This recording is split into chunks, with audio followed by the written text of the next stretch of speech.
माँ, माँ कहाँ गई? माँ, माँ को मुझे बताना ही होगा कि मैं जो कल कह नहीं पाई वो मुझे माँ को बताना ही होगा, मुझे बोलना ही होगा। माँ, माँ को मुझे बताना होगा कि मैं क्यों नाग राज्य का गुप्त रास्ता जान नहीं सकी, किसने मुझे बंदी बनाया था, ये माँ को जानना ही होगा। तारा मालिनी ने मुझे बंदी बनाया था और तारा संग शामिल थे मेरे भैया। हाँ, माँ को जानना होगा कि भैया और तारा दोनों मिलकर माँ को मारना चाहते हैं। जन्मदिन के दिन ही उन्होंने माँ पर आक्रमण किया था, ये माँ को बताना होगा। माँ, माँ कहाँ है? माँ को बताना ही होगा कि वो माँ के सबसे बड़े शत्रु हैं और वो दोनों माँ को मारना चाहते हैं। उन्होंने ज्योत्सना और कंचन की सहायता की है।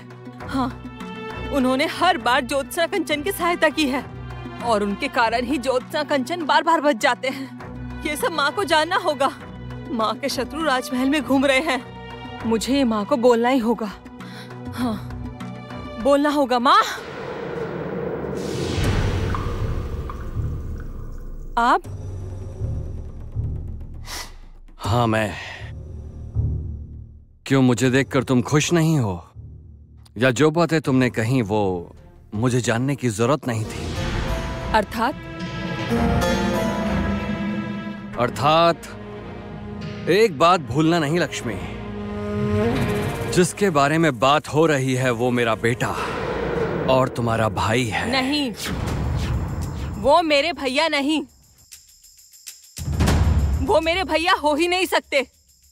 वो यदि मेरे भैया होते तो तारा मालिनी के कहने पर मुझे बंदी बनाकर नहीं रखते। मैंने आपको कह दिया पिताजी, माँ को ये सब बताए बिना मैं कभी शांत नहीं होने वाली। क्यों होगी? माँ को तुम अवश्य बताओ, सारी बात बताओ, किंतु लक्ष्मी ये सोचकर देखना कि तुम कामिनी को क्या बताओगी। क्या प्रमाण है तारा सोमेश्वर के विरुद्ध तुम्हारे पास? किसी प्रमाण के बिना कामिनी तुम्हारी बात पर भरोसा करेगी ही नहीं, आशा करता हूं तुम्हें मालूम है।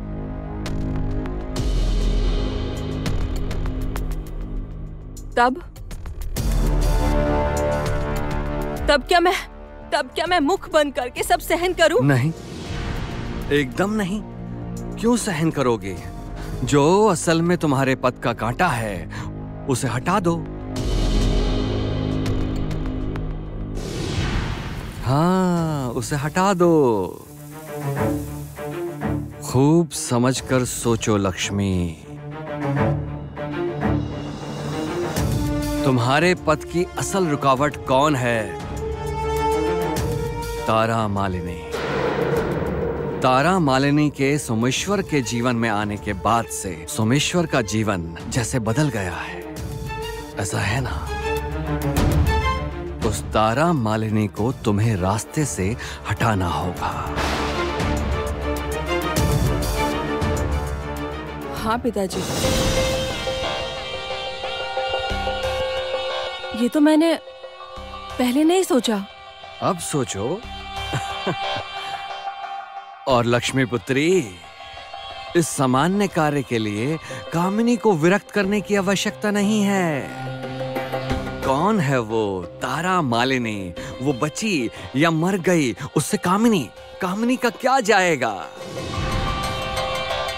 तुम अपना कार्य करोगी और मैं तुम्हारे साथ हूं।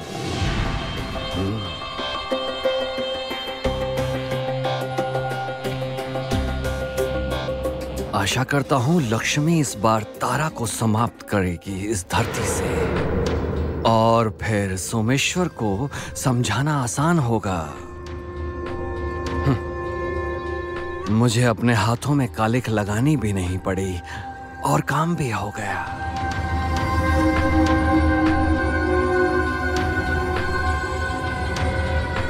पिताजी,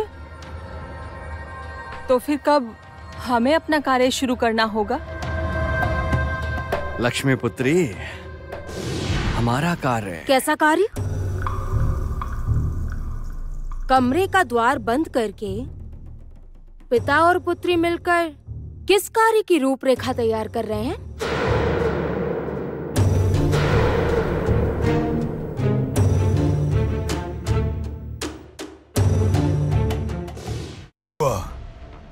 चुप क्यों हो? मुझे ही तो देखने के लिए अधीर हो रहे थे तुम लोग। अपनी मृत्यु को आंखों के सामने देखने का सौभाग्य किसी को नहीं मिलता। कौन हो तुम और क्या चाहते हो?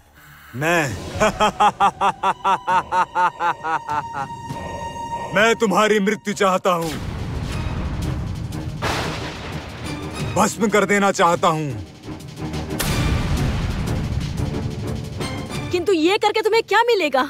ऐसी वस्तु जो सहजता से नहीं मिलती, जिसके लिए कठोर तपस्या करनी पड़ती है। अमरत्व। अमरत्व? हाँ, अमरत्व, जिसके लिए मैंने अनेक बलिदान दिए हैं, समाप्त कर दिए हैं अनेकों ग्राम। अब तुम दोनों को मारते ही मैं अमरत्व पालूंगा।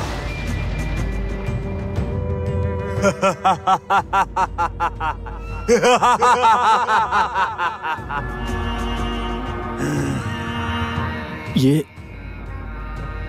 तीनों भी गांव तुमने समाप्त किए हैं? क्या किया इनके साथ?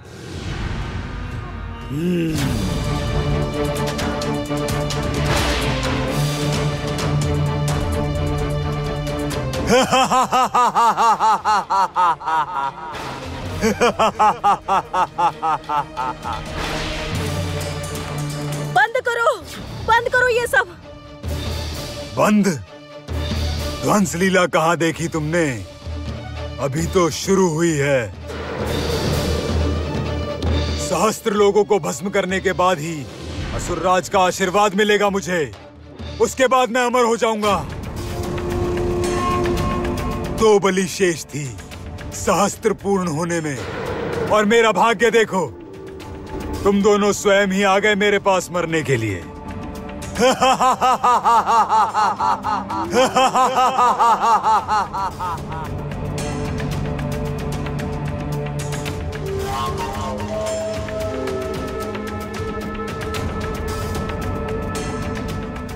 रुकी कंचन, आप कष्ट मत कीजिए।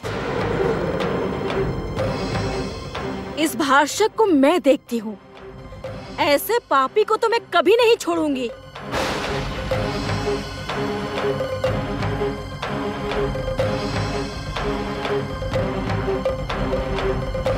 ज्योत्सना, इसके लिए तो मेरा एक हाथी पर्याप्त है।